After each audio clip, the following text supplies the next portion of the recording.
मोहम्मद सनाउल्लाह डार मीराजी जो हैं, इनके बहुत सारे नाम हुए हैं। इनका घर वालों ने नाम रखा था मोहम्मद सनाउल्लाह। डार एक कौम है, तो ये डार इनकी एक कौम है, उसका पूरा नाम होगा मोहम्मद सनाउल्लाह डार। ठीक है। शुरुआत में इनका तखल्लुस था साहिरी के नाम से।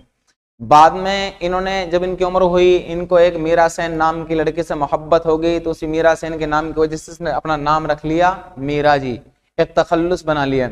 इसी मीरा सेन को ये खतूत लिखते थे बशीर चंद के नाम से। ठीक है, बशीर चंद के नाम से इनको खत व किताबत करते थे, जैसे मोहब्बत को आजकल लोग मिस कॉल मारते हैं, ये खत लिखते थे, है ना।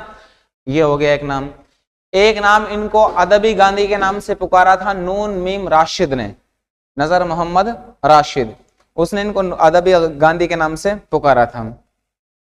उसके बाद 1938 से 1941 तक अदब